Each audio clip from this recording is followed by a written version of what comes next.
Bonsoir, bienvenue dans le talk de France Info. Désolée, on arrive avec 3 minutes de retard, mon Dieu. Comment allez-vous?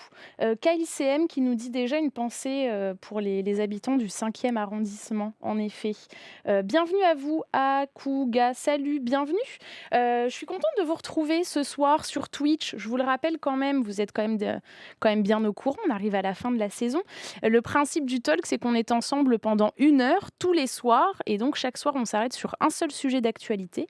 On en parle, on décrypte ce sujet ensemble. On en discute avec des invités qui sont là, en studio, qui sont disponibles pour répondre à vos questions. Donc, n'hésitez pas à les poser. Grâce au chat, grâce à cet outil. On est là pour ça sur Twitch, donc vraiment, j'insiste là-dessus, n'hésitez pas. J'espère que vous allez bien. Ce soir, vous l'avez déjà découvert en recevant la notification. Là, vous avez déjà le titre de l'émission qui apparaît sur vos écrans. On va parler des cold cases, ces affaires criminelles non résolues, non élucidées. En France, il y en aurait plusieurs centaines, voire plusieurs milliers, des meurtres qui restent sans réponse, des dossiers fantômes qui hantent la justice et surtout les familles de victimes qui se battent dans l'espoir de connaître un jour la vérité. Et dans la résolution de ces crimes, il y a un acteur essentiel, incontournable, c'est la science. Ces dernières années, les avancées technologiques ont révolutionné le travail des enquêteurs. Alors, on connaît l'ADN, mais il en existe plein d'autres. On va en parler ce soir. La généalogie génétique, les modélisations 3D de scènes de crime, le portrait robot génétique aussi, j'ai découvert ça, qui permet d'établir donc un portrait robot à partir d'une seule trace laissée sur une scène de crime, les approches comportementalistes, etc. etc. Je vois déjà des questions dans le chat, je ne vous oublie pas, je vais les poser tout à l'heure. Comment la science permet-elle d'élucider les crimes? C'est donc l'une des questions qu'on va se poser ce soir dans le talk. Je fais une introduction un petit peu plus courte et rapide que d'habitude ce soir parce que j'ai beaucoup de questions à poser. Pour parler des cold cases, on reçoit évidemment l'incontournable, on peut dire ça comme ça, Maître Didier Seban. Bienvenue. Bonjour. Bonsoir, bonjour, bonsoir. Vous êtes avocat, spécialiste des cold cases, ça se dit ou pas? On ne dira pas ça, on dira que je milite pour que les familles aient des réponses, dans les crimes oubliés. Et vous avez écrit avec votre collègue Corinne Herman, le livre Nous, avocats des oubliés, sur la piste des crimes non résolus aux éditions Jean-Claude Lattès. Bienvenue à vous. Merci Merci. d'être là. David Di Giacomo, autre invité incontournable pour parler des cold cases, chef du service police-justice de France Info. Donc tu sors aujourd'hui avec toute l'équipe du service police-justice, parce que tout le monde a participé à la réalisation de ce podcast, un podcast qui s'appelle Cold Case, la science face au crime, et ça sort dans la soirée. Peut-être la première question, pourquoi avoir choisi de faire un podcast sur le rôle que joue la science dans la résolution de ces crimes? Bah, comme tu le disais Manon, c'est vrai que, bah, évidemment, on le voit nous dans le traitement des dossiers au quotidien que souvent ces affaires criminelles, elles sont résolues grâce à un élément de police technique et scientifique. C'est jamais un élément tout seul. Il y a toujours des enquêteurs derrière, des familles qui se battent avec leurs avocats pour faire avancer l'enquête, faire avancer les investigations, mais souvent quand même grâce au progrès scientifique, notamment, au progrès en matière, d'ADN, mais tout ce dont tu parlais, eh bien, on arrive à résoudre des affaires vieilles de quelques années, de 10 ans, de 20 ans, voire de 30 ans ou même plus de 30 ans. Et c'est ce qui est assez fascinant. Donc on a voulu dans ces 8 épisodes qui sortent en effet ce soir, juste après l'émission si tout va bien, on est vraiment dans la dernière finition, les réécoutes des 8 épisodes, Ouais. eh bien on s'intéressera à différentes techniques où la science a joué un rôle déterminant pour arriver à résoudre une affaire qui piétinait, qui voilà, qui qui était un petit peu au point mort. Je vous pose déjà une question, peut-être à Maître Sebon, une question qui est déjà posée par un téléspectateur ou téléspectatrice dans le chat. Akuga qui demande, est-ce que ça concerne que les meurtres, les cold cases? Non, il y a, de nombreux viols, des affaires criminelles qui ne sont pas élucidées. Je dirais que, là aussi, la science peut apporter, des éléments, peut permettre d'identifier des auteurs. On a parlé, du violeur des Bois qui a été récemment arrêté, sur la base, d'une recherche de généalogie génétique. Évidemment, ça ne concerne pas que les meurtres. Combien est-ce qu'il y a d'homicides, en France par an et combien ne sont pas élucidés? Tout à l'heure en introduction, j'ai dit plusieurs centaines, plusieurs milliers. Je sais qu'il y a un sujet là-dessus. Oui, bah, c'est tout le débat qu'on a avec la justice et les enquêteurs. Il y a en moyenne entre 800 et 900 meurtres par an. On dit que 70 sont élucidés, sur 900 meurtres, ça fait 300 qui ne seraient pas élucidés. Si on fait un peu de mathématiques, si on multiplie ça par, 10 ans, 20 ans, 30 ans, on arrive à 8 ou 9 000. Parmi eux, certains sont, évidemment des règlements de compte qui sont souvent pas considérés comme des cold cases. Pourtant, c'est des gens qui ont été tués et des meurtriers qui mériteraient d'être jugés. Mais en tout état de cause, pour nous, c'est plusieurs milliers, auxquels s'ajoute une série d'affaires qui ne sont pas classées en meurtre, qui sont des disparitions. Vous savez qu'on nous dit que plus de 10 000 personnes disparaissent chaque année en France. Parmi elles, certaines disparitions sont volontaires, d'autres sont accidentelles. Parmi elles, il y a sûrement des dizaines de meurtres qui ne sont pas qualifiés comme tels. Donc, pour nous, on est vraiment sur plusieurs milliers de meurtres non élucidés. On pense par exemple sur les disparitions, Karine Ouais. Esquivillon, c'est une affaire toute récente, mais du coup le travail des gendarmes, a permis, de mettre, on va dire, hein, les projecteurs sur le mari qui finalement a avoué en garde à vue. Mais voilà, si l'enquête s'était passée différemment, peut-être que, cette affaire serait restée une disparition encore des années et des années, quoi. Une question de Caradoc qui demande, quel est le plus ancien cold case français peut-être? On peut, peut-être partir là-dessus?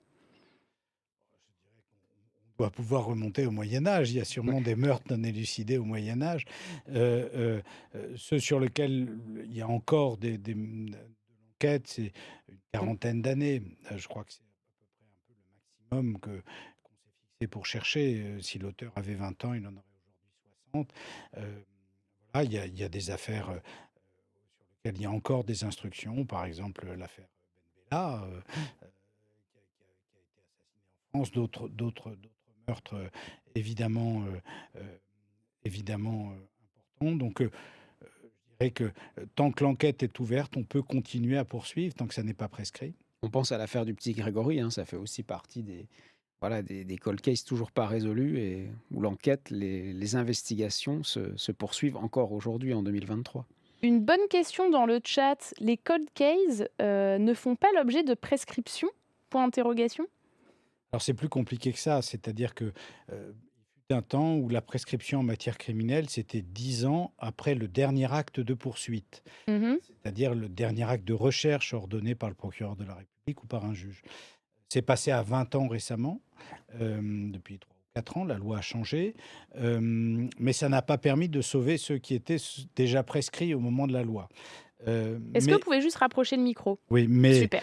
mais au fond, là aussi, on a une accumulation de règles. Si c'est, un meurtrier en série qui a commis ces meurtres, eh bien, chacun des meurtres va interrompre la prescription. Donc on peut avoir des affaires qui ont 30 ou 40 ans, mais il y a des affaires qui n'ont jamais été clôturées, où des enquêtes sont encore en cours depuis 20, 30 ans. Donc la prescription, c'est une notion à regarder dossier par dossier. David, tu voulais ajouter Oui, bah, quelque je disais, chose c'est ça et là-dessus? puis parfois, il peut y avoir une prescription ou une ordonnance de non-lieu et puis s'il y a un élément nouveau, on relance On l'affaire. C'est rouvre. ce qu'on peut expliquer, à la question qui a été posée. Parfois les affaires, elles peuvent être relancées, mais à condition qu'il y ait un élément sérieux et nouveau, hein. On ne peut pas, la relancer sans rien. On va citer quelques exemples, tout à l'heure qui sont notamment, traités dans le podcast. Quel rôle jouent les familles, maître Seban? Alors la Ce sont justice, elles qui malheureusement, on pourrait dire que ça c'est d'abord à la justice de résoudre les affaires, au procureur de la République qui est chargé de poursuivre les infractions. Ce sont souvent les plus graves, des crimes, celles qui sont les plus punies par le code pénal. Mais la justice, notamment dans quelques années, mais encore aujourd'hui, a tendance à vite abandonner, à pourquoi alors? Mais parce qu'on va se concentrer sur le flux, sur la masse des dossiers quotidiens, le trafic de stupéfiants, les violences faites aux personnes, le quotidien de la criminalité, qu'elles ont des obligations de résolution statistique, qu'on leur demande des chiffres, de gérer ce flux, qu'au fond, elles doivent gérer en priorité les affaires où il y a des détenus. Quand un juge d'instruction s'occupe d'une affaire où il y a des détenus, il a des délais pour que l'affaire soit jugée, et c'est bien normal. Et au fond, ces dossiers sont vite abandonnés. Moi, j'ai tendance à dire que très souvent, si dans les premiers mois, l'affaire n'est pas résolue, eh bien, la volonté de continuer d'enquêter se perd si les familles ne sont pas là pour médiatiser, relancer, exiger que le dossier ne soit pas abandonné. David, justement, dans le premier épisode du podcast, on entend donc la mère de Christelle Blétry, donc cette femme de 20 ans qui a été violée puis tuée donc de 123 coups de couteau. C'était en 1996 en Saône-et-Loire par Pascal Jardin. La mère de Christelle dit clairement que sans mettre ce banc, donc sans votre cabinet aussi, la vérité finalement n'aurait jamais Oui, il y a une éclaté. conjonction et c'est vrai que dans cette affaire, elle crée très vite une association. Au départ, bon, ça les choses n'avancent pas et puis effectivement, à un moment donné, quand Didier Seban va représenter l'association et cette, maman, quand un enquêteur, déterminé, Raphaël Nedilko, qu'on entend aussi dans l'épisode, va arriver, quand une juge d'instruction va aussi se sentir investie par le dossier, donc c'est toute une conjonction. Eh bien, en effet, là, l'affaire va avancer, on va réaliser de nouvelles expertises ADN et grâce au progrès de la science, ce qu'on n'avait pas vu auparavant, eh bien, on va le voir sur les vêtements de la victime, trouver une trace ADN et arriver jusqu'au suspect qui, en fait, ça va s'avérer être l'auteur de ce crime. Mais Didier Seban connaît bien Marie-Rose Blétry. Mm. Effectivement, c'est un combat qu'ils ont mené. Là, moi, je le résume en une minute, mais qui a duré des années, quoi. Oui, ce sont des femmes merveilleuses, et des hommes qu'il y a aussi dans l'association, mais des mamans qui n'ont jamais cédé. Pendant des années, ont vendu des brioches pour faire parler de leur cas, ont organisé des lotos, depuis 20 ans, cette association se bat pour que la justice prenne en charge ces affaires et par exemple, dans le cas de Marie-Rose, il a fallu des années pour convaincre un juge d'instruction d'aller faire examiner les sous-vêtements, de sa fille, qui n'avaient jamais été examinés, qui ont été examinés dans le détail, où on a trouvé des traces de sperme et ça a matché avec un auteur, déjà identifié par la police. Donc, on voit bien qu'au fond, la justice, pour des raisons de coût, de gestion, de changement de juge régulier, peut-être un peu de mépris à l'égard de ses victimes, et d'absence de priorisation. S'il n'y avait pas eu ce combat des mères, ces affaires auraient été classées, on n'aurait jamais jugé et condamné le meurtrier. Et comment on réagit en tant qu'avocat, quand il y a comme ça une mère, de famille d'une victime, qui vous demande, d'enquêter, de rouvrir un dossier, On est à chaque fois ému, d'ailleurs, d'abord parce que pour ces familles, c'est comme si c'était hier. Elles vivent avec cette mort qui a pourtant 20 ans, 30 ans, en se demandant si ça n'est pas le voisin, si ça n'est pas la personne qu'elles croisent au supermarché, si ça n'est pas l'ancien petit ami de leur fille qui pourrait être le meurtrier. Elles ne s'autorisent pas à vivre parce qu'elles croisent peut-être tous les jours le meurtrier. Et donc, l'objet, c'est de convaincre qu'il y a des choses à faire. Il y a toujours des choses à faire. En Saône-et-Loire, nous nous sommes longtemps interrogés sur l'existence d'un tueur en série. Donc, il fallait obtenir que les dossiers soient rassemblés. Alors, vous savez, il y a une partie qui sont à la gendarmerie, d'autres à la police. Ils ne se parlent pas. Bon. Donc, ça veut dire que les rapprochements de dossiers, c'est forcément nous qui les faisons. Après, il a fallu qu'on sauve les scellés. Beaucoup de tribunaux de scellés ont été détruits à Châlons. Après, il faut qu'on convainque les juges de recevoir les familles. Ça paraît bizarre, ils ont l'obligation de le faire, mais souvent, ils n'ont pas le temps. Donc, ils disent, c'est pas ma priorité. Et puis, il faut, chaque fois, par exemple, qu'un tueur en série est arrêté, dire, est-ce que ça pourrait pas être Fourniret? Est-ce que ça pourrait pas être tel ou tel tueur identifié? À chaque fois, il faut relancer la machine avec l'espoir qu'enfin, on puisse donner une réponse. C'est vrai qu'en David? Saône-et-Loire, pour compléter, hein, c'est ce que la presse a appelé les disparus de la 6, Oui. c'est-à-dire une douzaine de jeunes femmes tuées entre la fin des années 80 et le début des années 2000, dont Christelle Blétry, c'est le premier épisode du podcast. On va parler aussi d'une autre Christelle, Christelle Maïri, qui avait 16 ans et qui a également été tuée dans ce secteur. Elle était également défendue par Didier Seban, qu'on entend d'ailleurs dans ce 5e épisode. Et pour Christelle Maïri, ce qui est terrible, effectivement, c'est qu'au bout de 3 ans d'enquête, ordonnance de non-lieu, ça veut dire qu'on arrête les investigations. Et puis là, un malheureux concours de circonstances, tous les Les scellés, scellés. toutes les preuves, dont le couteau qui était présenté comme l'arme du crime, sont détruits. Alors après, Comment c'est pour aller possible ça? résoudre cette affaire, vous imaginez la complexité, quoi. Ça arrive souvent ça, que les C'est scellés soient détruits? c'est malheureusement légal. C'est-à-dire que quand une affaire fait l'objet d'un non-lieu, 6 mois après, le procureur peut ordonner la destruction de tous les éléments de preuve, comme il y avait eu un non-lieu dans cette affaire. Et c'est pour ça d'ailleurs qu'en ce moment, au Parlement, nous avons demandé aux députés, les sénateurs l'ont voté, nous espérons que les députés le voteront, qu'on ne puisse pas détruire un scellé dans une affaire criminelle avant 10 ans après la prescription. C'est vraiment, nous espérons que les parlementaires iront au bout parce que c'est ce qui permet d'élucider des affaires. À partir de combien de temps une affaire est classée entre guillemets, enfin devient un cold case? Alors, si on se réfère J'imagine qu'il y a au pas pôle de Cold Case de Nanterre, qui a à peu près 1 an et demi d'existence, et c'est vrai que on va en reparler Didier d'ailleurs, ouais. Seban, voilà, vous le dira, c'est que depuis quand même les mentalités évoluent depuis la création de ce pôle, mais Mmh. ce pôle peut prendre des affaires, si je ne dis pas de bêtises, à partir de 18 mois. Donc ça veut dire qu'au bout C'est ce d'un que an j'ai et demi, noté, ouais. sans résultat, on peut arriver à ce que son dossier soit traité par le pôle national des crimes sériels ou non élucidés, le pôle Cold Case pour faire simple.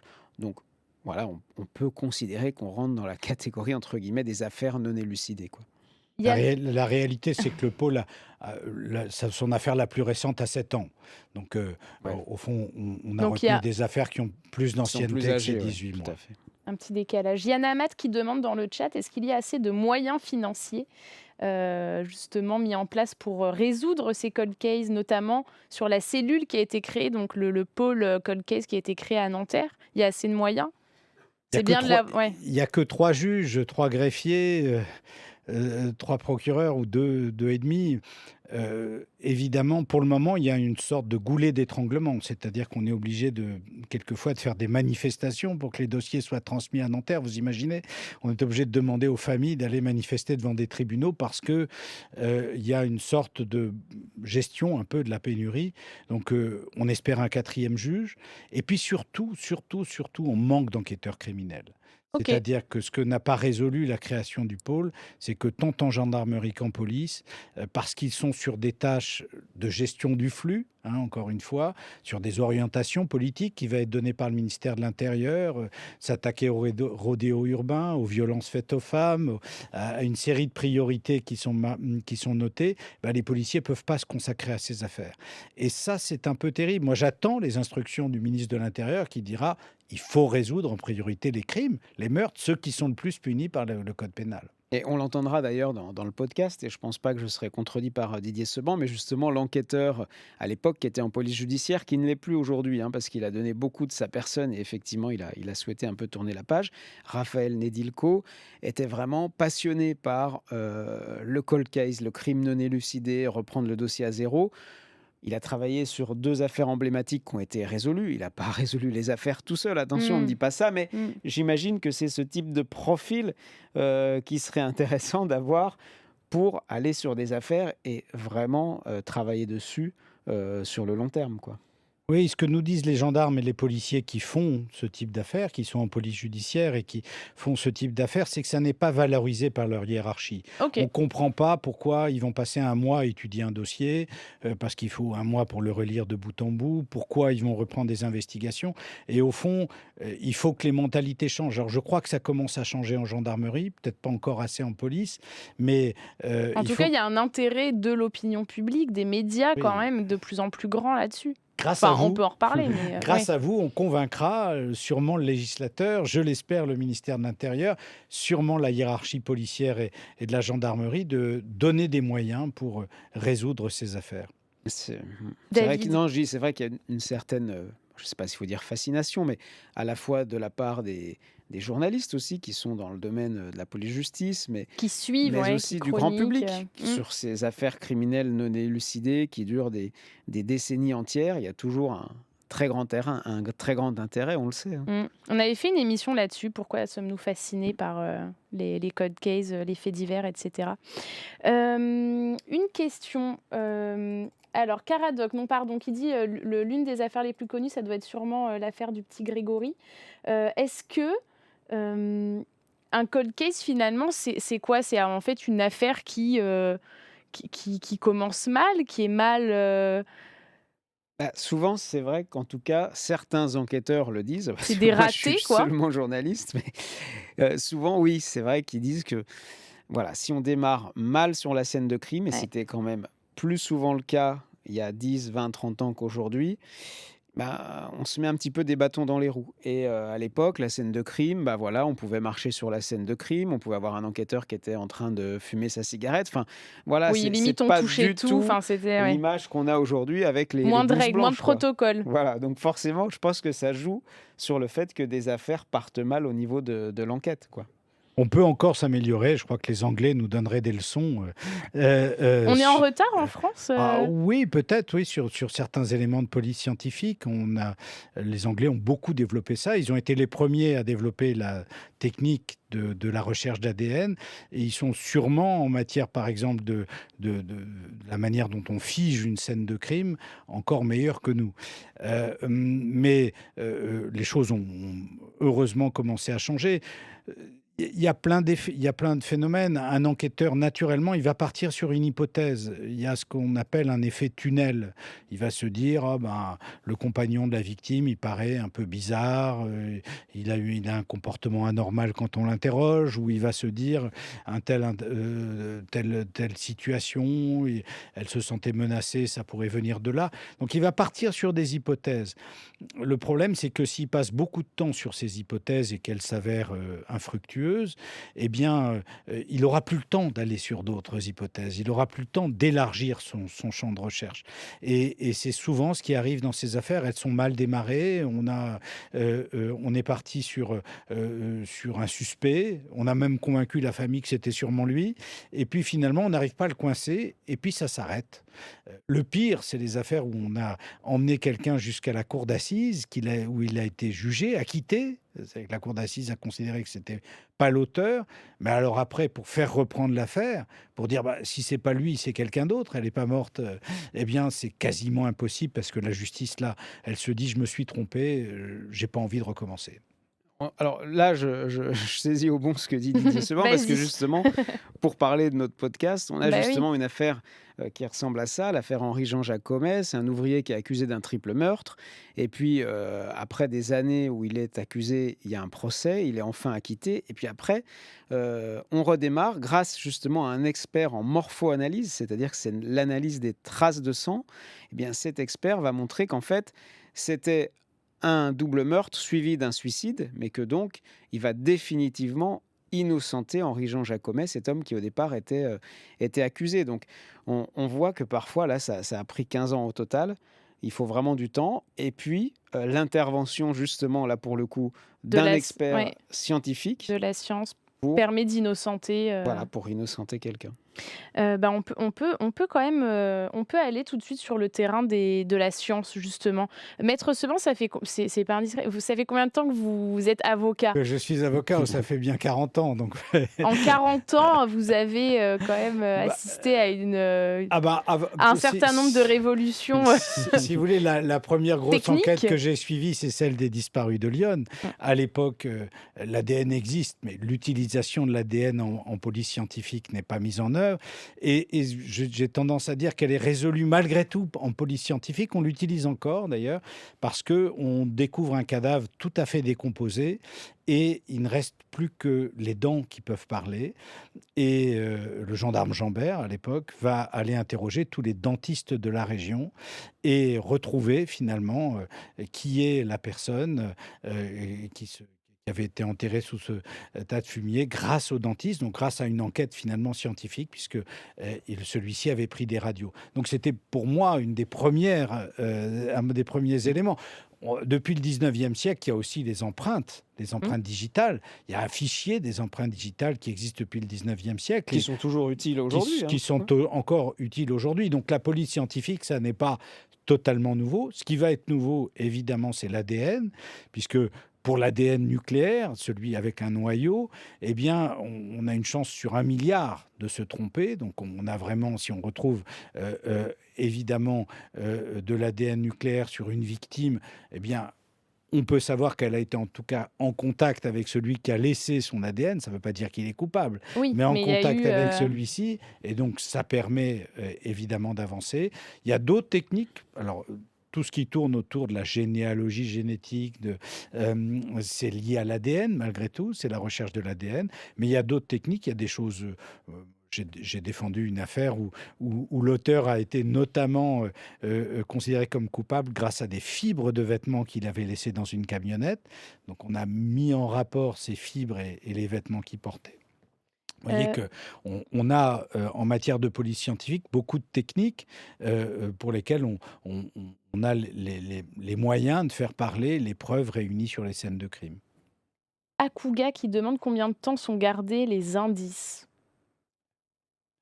C'est bien le problème. Ils ils sont mal conservés, souvent détruits, logiquement après des non-lieux qui étaient souvent très rapides, 2 3 ans, dans les affaires anciennes.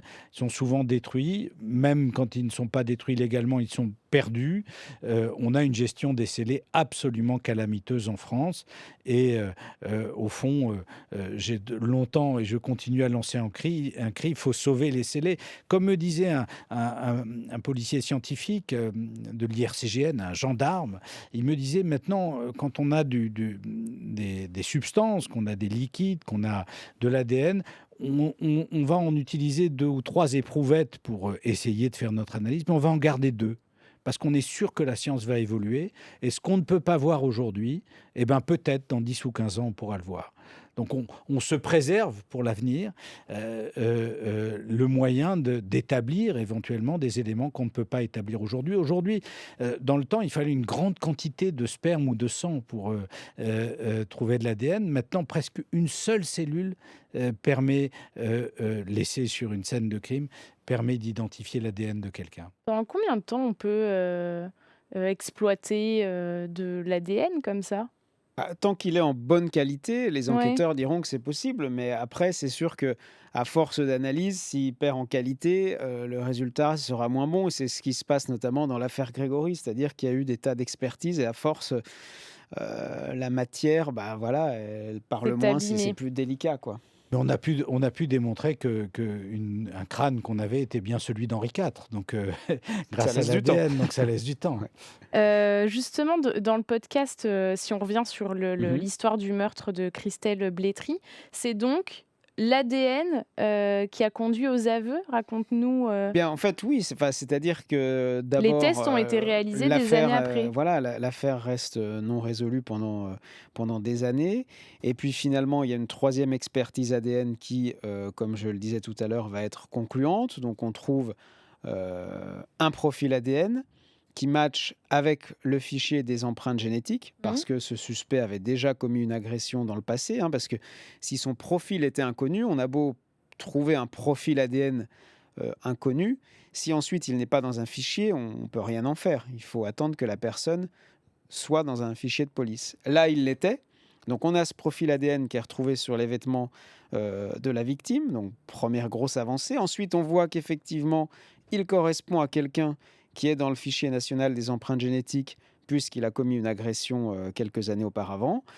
Et là, bah, ça permet quoi? Ça permet de l'interpeller et puis, bah, l'enquêteur, dans la gestion de la garde à vue, il parvient à le faire avouer ce crime et puis de toute façon, son ADN était, sur la victime, donc il était difficile pour lui de faire autrement et il a été condamné à perpétuité, même si après, il reviendra sur ses aveux.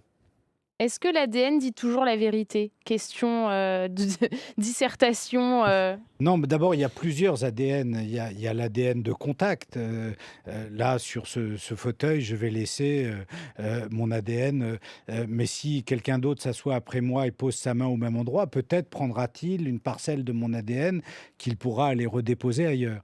Donc, l'ADN de contact de la peau est pas forcément une preuve absolue de la culpabilité de quelqu'un. quelqu'un. Si on retrouve du sperme, pour quelqu'un qui est accusé de viol, c'est déjà plus, évidemment, on s'approche d'une forme de vérité. Dans l'affaire Christelle Blétry, l'auteur dira: mais finalement, j'ai eu des relations sexuelles avec elle, et puis peut-être qu'elle a rencontré un tueur en série après. C'était assez peu crédible compte tenu de ses aveux, de sa personnalité. Donc vous voyez, je veux dire, l'ADN n'est pas là, elle doit être vérifiée au regard de l'enquête, de la proximité. Si vous trouvez l'ADN de quelqu'un quelque part et que vous savez qu'il était en prison à ce moment-là, évidemment, ça ne fait pas de lui un coupable. Donc on doit absolument vérifier les choses. C'est pas la preuve absolue, rien n'est la preuve absolue, même des aveux. Il y a des gens qui ont avoué des crimes et qui n'étaient pas les auteurs de ces crimes, mais c'est un indice évidemment important. Ça ne peut pas être le seul. Moi, je suis souvent choqué parce que les juges me disent: aujourd'hui, on n'a pas d'ADN, on peut rien faire, maître. Ah, Et moi, je leur dis, mais les limites. pendant des dizaines d'années, des siècles, on a jugé des gens sans avoir l'ADN. Il y a Et pas on que a ça. reconnu des coupables, des auteurs, parce qu'il y a des indices, il y a des témoins, il y a des vérifications qui permettent d'incriminer telle ou telle personne. Donc l'ADN, c'est un élément, mais vous voyez, on n'a pas tant évolué que ça. Aujourd'hui, on ne résout pas plus les affaires qu'il y a 30 ans avant l'ADN. Ah bon? Parce que, peut-être parce qu'on a moins d'enquêteurs et de moyens mis dans l'enquête. On pourrait se dire, visiblement, avec la police scientifique, avec tous les éléments, avec les avancées de la science, on a un résultat plus important qu'avant, et malheureusement, non. Les avancées scientifiques, Bah, il y a disons aussi elles certaines permettent de limites, résoudre des affaires, mais c'est sûr qu'après, il faut derrière des enquêteurs, il il faut faut, des hommes, voilà, des femmes, de il faut du l'humain, monde. quoi. C'est-à-dire que c'est ce que dit d'ailleurs l'enquêteur de police judiciaire dans le podcast, Raphaël Nedilko. Il dit oui, l'ADN, preuve, mais derrière, il faut une enquête pour établir que cet ADN, la personne qui correspond, était bien là à ce moment-là. Enfin voilà, il faut un travail d'enquête derrière. Mais c'est évidemment un plus indéniable pour l'enquête, ça c'est clair. C'est quoi la généalogie génétique et est-ce que c'est utilisé en France? Alors c'est, un petit peu au départ, on avait ce qu'on appelait l'ADN de parentèle et ça a permis de résoudre, l'affaire Élodie Kulik. Ça a été utilisé pour la première fois en France à ce moment-là, c'était en 2011. Donc en fait, on va chercher justement dans les fichiers par rapport à un profil qu'on a, non pas, une correspondance à 100, Mmh. mais une correspondance par exemple à 50. Et donc du coup, on va aller voir si on trouve un parent ou un enfant qui est dans le fichier et qui va, par ricochet, nous emmener vers, le potentiel auteur. Donc, du coup, l'ADN de parentèle, ça permet d'élargir, les possibilités d'arriver à l'auteur. C'est-à-dire que, par exemple, sur l'affaire Élodie Kulik, eh bien, avec cette, exploitation à 50, c'est d'abord le père du suspect qui va être identifié et puis en interrogeant le père du suspect, très vite, on va se rendre compte que son fils, c'est l'auteur. Donc c'est vraiment une aide à l'enquête importante en matière d'expertise ADN et la généalogie génétique, bah, c'est un petit peu la suite, mais démultipliée. C'est-à-dire qu'on peut encore aller plus loin. C'est très utilisé pour l'instant, surtout aux États-Unis, plus qu'en France quand même, hein. Oui. Vous savez, quand vous naissez, votre mère vous donne 50% de votre ADN et votre père 50%.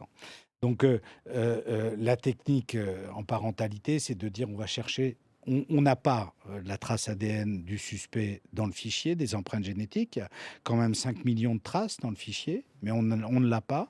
Et donc, on va chercher si on a quelque chose de la lignée paternelle ou de la lignée maternelle. C'est compliqué parce que si on trouve quelque chose de la lignée paternelle ou maternelle, on peut avoir, surtout si cet ADN est de mauvaise qualité, c'est-à-dire qu'on n'a pas suffisamment de séquences. Il y a quelques fois, on a sorti 2000 personnes qui pouvaient, donc vous imaginez, Ouais, c'est vérifier ce que invérifiable faisaient là pour le coup. de ces 2000 personnes, si elles pouvaient être là, ainsi de suite. Donc on multiplie les cas. L'ADN, c'est ce qui a permis d'arrêter celui qu'on appelait le violeur des bois, la généalogie génétique. C'est encore autre chose, c'est de se dire, au fond, on peut retracer votre généalogie au travers de l'ADN. Bon. Mais on va avoir là un grand-père, une grand-mère, un petit-neveu. Les Américains ont développé cette technique. Et on l'a fait pour le violeur des bois au travers d'une demande qui a été faite au FBI d'aller vérifier chez les fichiers, parce qu'en France, on ne peut pas vérifier son Mmh. ADN, hein, il n'y a que la justice qui peut le Oui, faire. c'était une première Aux, pour cette affaire. Oui, aux États-Unis, on fait des oui, beaucoup de Français d'ailleurs se sont amusés à le faire, puisque c'est interdit, on aime bien le faire, on l'envoie aux États-Unis. Et donc on a interrogé les bases de données, et puis on est arrivé à remonter à la généalogie de cet homme qui a finalement été vérifié. Donc c'est prometteur, parce que naturellement, tout le monde n'a pas sa trace au fichier, et heureusement, tout le monde n'a pas sa trace au fichier des empreintes génétiques. Quel rôle a joué la science, dans, la, «résolution» entre guillemets de, l'affaire Estelle Mouzin? Vous qui êtes l'avocat du père, Écoutez, il y avait d'Estelle depuis très Mouzin. longtemps, nous considérions qu'une des pistes principales était le couple Michel Fourniret-Monique Olivier. La justice et surtout les policiers ne voulaient pas nous entendre. Ils étaient convaincus qu'ils n'avaient rien à voir, qu'ils ne pouvaient pas être là, et on avait du mal. On a tout fait pour essayer de faire bouger les choses. Et on sait que dans l'affaire Fourniret, les Belges et les Français ont réuni plus d'une vingtaine d'ADN inconnus, de femmes, sur les coussins, sur les matelas, concernant, concernant Michel Fourniret, Monique Olivier. Et donc, la juge Kéris, quand elle a été saisie du dossier, bon, il y avait toute une série d'autres éléments qui amenaient vers Michel Fourniret, mais a voulu vérifier un matelas qui avait été retrouvé dans la maison de la sœur de Michel Fourniret, sur lequel on avait trouvé les traces ADN d'une des victimes pour lequel Michel Fourniret a été condamné aux assises à Charleville-Mézières. Et en vérifiant dans le détail l'ensemble de ce matelas, en demandant à l'expert d'aller découper ce matelas en petites parcelles, on a retrouvé un ADN qui, a une modification près, est celui d'Estelle Mouzin. Monsieur d'Outremepuich nous a expliqué, il l'expliquera devant la cour d'assises, qu'évidemment, purement scientifiquement, on ne peut pas dire ça match, c'est l'ADN d'Estelle Mmh. Mouzin, mais que compte tenu des circonstances de sa découverte, du lieu de cette découverte et du fait qu'il n'y a qu'une modification, on peut considérer que c'est celui d'Estelle Mouzin. Donc évidemment, on a là un élément scientifique qui fait que, au-delà de toutes les preuves, des aveux de Michel Fourniret, des aveux de Monique Olivier, du fait qu'on les identifie à côté de Guermantes peu de temps avant la disparition d'Estelle, de l'alibi qu'a fabriqué Monique Olivier, enfin d'une série d'éléments de ce type, eh bien, on a un élément scientifique qui vient, je l'espère, parce qu'il y a encore des gens qui viennent nous dire: ah mais non, c'est pas eux, c'est une construction, démontrer leur culpabilité. Et le procès de Monique Olivier aura lieu au mois de novembre. Maintenant, Au on est mois de fixé. novembre à Nanterre. David, est-ce que la science intervient aussi au moment de l'interrogatoire? Alors au moment de l'interrogatoire, pas spécialement, mais enfin, si, dans le sens où justement l'enquêteur, il va apporter petit à petit pendant la garde à vue, lors des différents interrogatoires, ces éléments. C'est-à-dire que quand il va commencer à dire, «Bah, attendez monsieur Jardin, il y a votre ADN sur le jean de la victime, vous allez m'expliquer pourquoi il y a cette tache de sperme, pourquoi, c'est votre profil ADN». Évidemment que là, il avance ses pions et qu'en face, c'est difficile de répondre. Donc il avance des éléments scientifiques pour mener sa garde à vue. Après la science, elle revient beaucoup au procès, comme le disait Didier Seban, puisque c'est à ce moment-là qu'il faut emporter la conviction des jurés quand on est en cour d'assises. Et donc, on se base là sur, les, témoignages des experts scientifiques qui viennent à la barre, exposer justement leur rapport et voir si, oui ou non, on est convaincu par, les preuves matérielles qu'ils apportent. Mais c'est souvent ça qui peut emporter, la conviction des jurés quand il y a en tout cas un doute. Alors parle-nous de l'épisode 2 du podcast. Alors La là, on la est pro sur on dit ouais. profileuse ou Oui, alors voilà, on profileuse? dit bon, C'est un alors terme, profileuse, qui c'est est un terme validé qu'on ça? n'utilise pas trop, mais Bah bon, oui. voilà, on le connaît. C'est analyste comportemental, c'est-à-dire que là, on n'est pas dans une science dure, on est dans la science du comportement, mais ça reste une Humaine. science, bien sûr. Et la science du comportement, qu'est-ce que c'est? Bah, c'est justement, c'est ce qu'elle nous explique dans cet épisode 2, hein, c'est sur le tueur en série Jacques Jacques Ranson, Ranson. où, en fait, on va estimer qu'il est aussi l'auteur, d'un meurtre, commis, en fin des années 80, meurtre d'Isabelle Ménage. Et là, du coup, il y a pas d'ADN, il y a pas de preuve matérielle, donc il faut essayer recueillir des aveux, des éléments qu'il peut donner qui vont montrer que ça peut être que lui qui a commis ce meurtre. Et donc, face à lui, face à ce tueur en série, eh bien, effectivement, une profileuse, une analyste comportementale, on peut choisir le terme que l'on souhaite, en l'occurrence Marie-Laure Brunel-Dupin, Mmh. va préparer d'abord pendant des mois la garde à vue, hein, comment elle compte, avec les enquêteurs, mener cette garde à vue. Et puis au moment où il est placé en garde à vue, eh bien, elle, son rôle, elle n'est pas directement face au tueur en série. Elle voit comment se déroule la garde à vue grâce à une vidéo et elle peut guider les enquêteurs, les orienter sur quelles questions à poser, comment se comporter. Et en tout cas, dans cette affaire, à la 47e heure de garde à vue, c'est-à-dire avant la 48e, la toute La dernière, dernière. eh bien effectivement, Jacques Rançon donne des éléments, il passe aux aveux, ça ne veut pas dire je suis passé aux aveux, je suis le coupable, mais il donne des éléments que lui seul peut connaître sur la tenue notamment d'Isabelle Ménage. Et c'est des choses qui du coup, ben, évidemment, permettront de résoudre cette affaire. Oui, Ouais, c'est maître Sevran, un mot peut-être sur, ouais, sur les sciences, bah, du comportement? j'étais à ce procès de Jacques Ouais. Ranson, Mmh. et d'ailleurs, madame Dupin dira que quand ils se parlent à la 47e heure, ils y croient plus. Au fond, ils Oui. auront tout tenté. Là, il y avait des éléments. Nous avons eu un débat scientifique puisque, Jacques Ranson a, technique pour tuer ses victimes. Je rentrerai pas dans le Mmh. détail parce que ça n'est pas euh, très heureux, mais il laisse des traces sur le corps de ses victimes. Et donc, on a eu tout un débat scientifique à ce procès sur finalement les traces qu'on avait trouvées sur le corps d'Isabelle Ménage et si elle pouvait relever du même comportement que celui qu'il avait eu sur les affaires de Perpignan, les meurtres qu'il avait commis à Perpignan. Et le dernier expert était tout à fait convaincu qu'on était sur les mêmes techniques, le fait qu'il avait laissé les mêmes traces. Et je pense que c'est un des éléments qui a convaincu la cour d'assises de la culpabilité de Jacques Ranson, outre le fait qu'il résidait à quelques kilomètres et qu'il avait commis un viol à quelques centaines de mètres de l'endroit où la pauvre Isabelle Ménage a été retrouvée. Vous voyez, il y a l'enquête, il y a le parcours pour les criminels en série. Moi, je dis souvent, c'est des pièces d'un puzzle et il faut avoir toutes les pièces. Il faut regarder toutes les pièces pour comprendre. Et puis, il y a évidemment la science qui peut aider. Des fois, la science ne peut pas aider. Je reviens sur l'affaire Kulik où j'étais aussi pour Mmh. la famille. On entend la voix de la victime qui crie, elle appelle les secours. Et cette voix-là, évidemment, les scientifiques vont nous dire on ne peut pas, on peut dire que c'est elle, bien sûr, mais il y avait des voix des deux auteurs en arrière-fond. On ne peut pas Identifié. aujourd'hui identifier, ou alors il faudrait une qualité d'enregistrement égale à celle que vous employez dans ce studio. Peut-être que là, on pourrait identifier ma voix.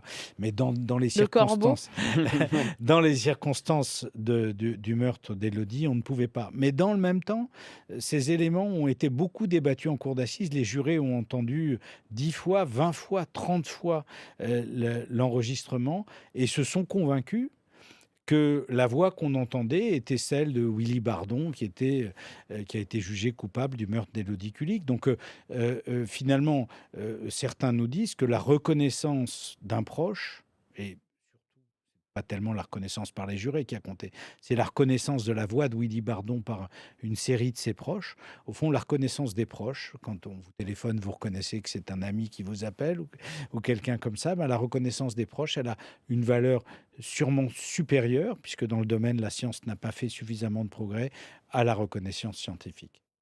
Il y a aussi les traces numériques qu'on laisse, tous les jours finalement, Alors oui, c'est vrai que derrière là, nous. bon, ça pourrait Ça, faire c'est l'objet une, de notre saison 2, mais effectivement, ouais, pour les enquêteurs, hein, c'est c'est une mine évidemment d'or. une mine d'or, une mine d'informations. On en laisse tellement partout que pour eux, désormais, aujourd'hui, ne pas travailler sur la téléphonie, sur les réseaux sociaux, c'est évidemment inconcevable, hein, puisque là, pour le coup, les enquêtes d'aujourd'hui, elles avancent énormément grâce à ça. Où est-ce que était le téléphone? Où est-ce qu'il a Le podomètre géolocalisé? aussi, j'ai vu dans Le l'affaire, podomètre dans Lelandais. l'affaire, Lelandais, dans l'affaire Jubilard Jubilard aussi, aussi. où on Donc le explique qu'il a podomètre qui est sur, notre sur notre téléphone, téléphone, la géolocalisation du téléphone, où on se dit: «Bah, tiens, le téléphone évidemment. n'a pas bougé de telle zone».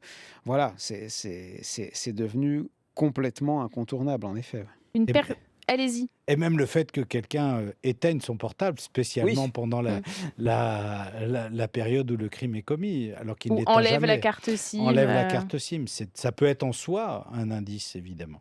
J'ai noté qu'une personne lambda produisait, par seconde près de 2 mégaoctets de données numériques, donc c'est l'équivalent d'un livre de 4000 pages. Voilà. Ça fait Heu, peur. oui, ça fait peur. Je J'arrête de téléphoner. Un petit mot sur le portrait robot génétique, Alors là, oui, épisode effectivement, 7 du oui, c'est podcast, si je dis pas de l'épisode bêtises. 7. On part d'une affaire d'un violeur en série à Lyon. Voilà, il n'arrive pas à résoudre cette affaire. Les viols se succèdent de jeunes femmes. Et donc là, l'idée, c'est de recourir au portrait robot génétique, c'est-à-dire à partir du profil ADN qui est retrouvé sur chacune des victimes, qui est un profil inconnu, donc qui n'est pas dans les fichiers. On se dit, on va essayer d'établir un portrait robot génétique, c'est-à-dire de voir la couleur des yeux, des cheveux, la couleur de la peau, pour un petit peu trouver à quoi ressemble le suspect, donc ce violeur en série. Il va falloir 1 an et C'est assez dingue quand même. aller jusqu'à la Cour de cassation pour que la justice valide cette nouvelle technique d'enquête, C'était pas puisque ce autorisé n'était pas donc? autorisé. Ce sera autorisé qu'à partir de 2014. Finalement, le violeur en série, bah, ce ne sera pas le portrait génétique qui permettra de l'interpeller, mais un Mmh, flagrant délit. mmh. Mais pour autant, suite à cette affaire, le portrait robot génétique est autorisé. Ça devient un outil d'enquête qui est utile, qui peut vraiment, dans de nombreuses affaires, aider les enquêteurs à avancer, à fermer des pistes. Voilà, donc c'est un nouvel outil. Et qui aussi, il y a aussi des garde-fous parce que, par exemple, aux États-Unis, on va beaucoup plus loin qu'en France sur le portrait robot génétique et sur l'éventuel vieillissement de la personne. Voilà, en France, c'est quand même beaucoup plus cadré que dans d'autres pays. Oui, on fait attention à ces preuves, elles sont naturellement discutées. Et puis plus les traits, par exemple sur la couleur des yeux, plus ça va être marqué, les yeux bleus, les yeux noirs, on va pouvoir être à peu près sûr qu'on a un caractère génétique bien défini. Et puis ça peut amener aussi à des erreurs. Nous, on a demandé à ce qu'on réexamine des suspects parce qu'on était tellement parti sur le fait qu'ils avaient des yeux bleus qu'on ne s'intéressait, qu'il avait forcément des yeux bleus, qu'on ne s'intéressait pas aux autres. Ça peut induire Ça donc, peut induire des erreurs. Donc c'est un outil, un des outils à la disposition aujourd'hui, mais pas forcément l'outil qui va permettre de tout résoudre. et j'allais vous demander justement concernant toutes ces avancées, techniques et scientifiques, sur quoi il faut, rester vigilant? Et par exemple, sur la Parce qualité que de la ça avance vite, l'intelligence oui. artificielle, tout Sur ça. sur la qualité de la trace, vous savez, on avait pensé en Allemagne un jour qu'on avait trouvé un tueur en série, parce qu'il y avait 21 ADN qui matchaient à chaque fois, enfin 21 fois la même trace et c'était une laborantine qui laissait ses traces sur, qui prenait pas des Mmh. précautions donc évidemment, la qualité de la trace qu'on trouve, souvent d'ailleurs, pour être sûr qu'on ne se trompe pas, on demande à ce qu'on prenne l'ADN des enquêteurs, parce qu'on peut trouver l'ADN d'un enquêteur qui n'a pas fait attention, surtout sur des prélèvements anciens. Donc évidemment, il faut toujours confronter les preuves qu'on réunit aux autres éléments du dossier, à l'enquête elle-même, et ne pas considérer que par paresse, finalement, un seul élément suffit à dire il est coupable ou il est innocent. David, ouais, trop de entre guillemets, trop de techniques, ça peut nous empêcher de douter aussi, Bah, c'est vrai qu'on a envie de conserver. d'envisager d'autres pistes. Enfin, je veux dire, ça Oui, rend bah, un petit peu avec moins libre. l'intelligence artificielle ou avec les logiciels qui peuvent être utiles pour Mmh, examiner tous les procès-verbaux d'une affaire, ce qu'on appelle un crime. C'est utile, mais on se dit que derrière, il faut quand même garder de l'humain, quoi. mmh Donc il y a mh. forcément Ça peut aussi, nous enfermer un peu dans des certitudes, enfin, dans ce qu'on croit être des voilà, il certitudes, faut quoi. garder aussi l'enquêteur classique, je pense. Les deux doivent réussir à cohabiter. Mais en effet, l'intelligence artificielle, c'est aussi quelque chose qui arrive et qui va encore révolutionner, comme les progrès de l'ADN, les enquêtes de demain. Ce que nous disaient les gendarmes à Pontoise, hein, à l'Institut de recherche criminelle, ils nous ont montré dans le 8e épisode de notre série. euh, C'est parfait, j'allais te relancer là-dessus. voilà, Donc Margot Steve, c'est ça, qui est allée faire un qui est allé reportage, dans les coulisses et à où on voit comment l'IRCGN. ils arrivent à figer la scène de crime, à la remodéliser en 3D, Puis ensuite, avec un casque, de réalité virtuelle, et ben, on peut se retrouver dans cette scène de crime, Ah hein, oui, donc voilà, et ça, on peut proposer à un magistrat de le faire, de voir dans la scène de crime donc où se pour trouvent les réobserver la indices et scène comme cetera, si on y et du coup, la était. scène est figée, on va dire, à jamais.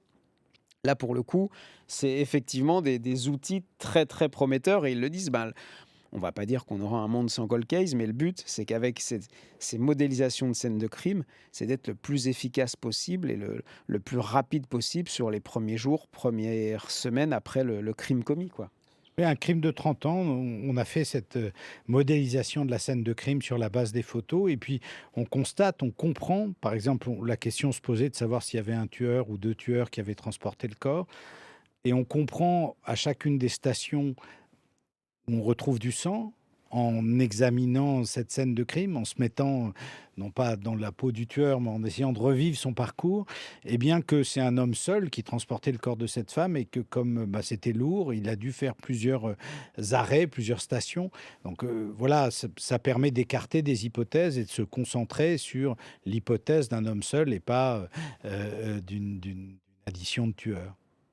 Est-ce qu'on va tout à l'heure, tu as dit, aller vers un monde sans cold Bah, case, c'est la question qu'on posait à la à fin la de fin? de notre podcast, mais bah, non, voilà, il y aura toujours il y aura toujours des affaires non élucidées, mais peut-être qu'effectivement, plus on sera, précautionneux avec la Dès le scène de crime, départ? plus les enquêteurs, en tout cas, mettront des chances de leur côté pour trouver l'auteur, quoi. Voilà, c'est ce qu'on peut se dire, hein.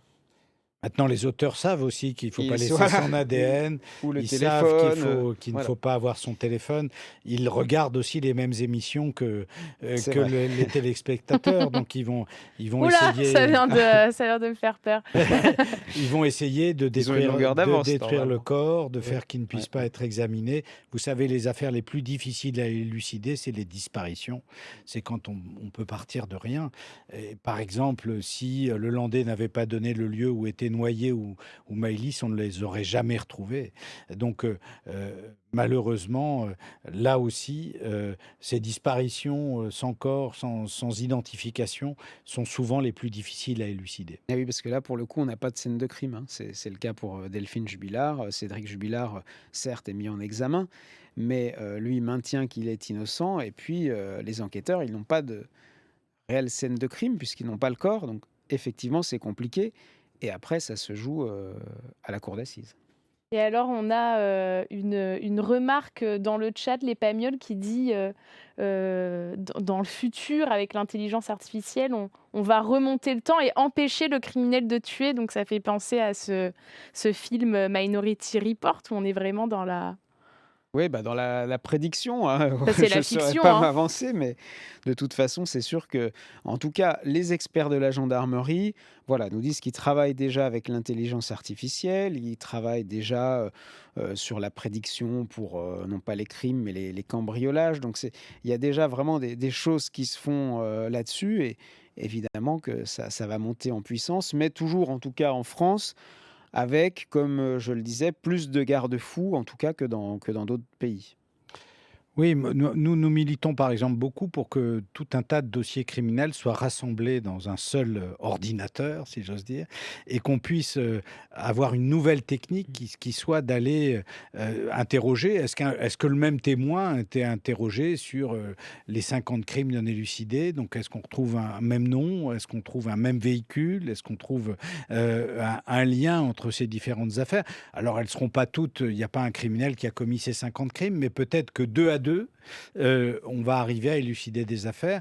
Et c'est aussi le sens de ce que la loi a changé et a confié au pôle, c'est-à-dire de pouvoir faire le parcours criminel de personnes qui ont été identifiées comme ayant déjà commis des meurtres et dont on se dit peut-être dans leur parcours, eh bien, ils ont croisé, comme le grêlé, Oui. ou comme d'autres victimes pour lesquelles les recherches n'ont pas été faites. Donc ce parcours criminel, c'est aussi un espoir pour donner des réponses aux familles. Et c'est vrai qu'il y a 2 affaires dont on parle, dans La science face au crime, où effectivement le parcours criminel de l'auteur est réexaminé, notamment Pascal Jardin, Jacques Ranson, et ben là, voilà, on est en train de travailler sur leur parcours criminel à la recherche, d'autres victimes, potentielles.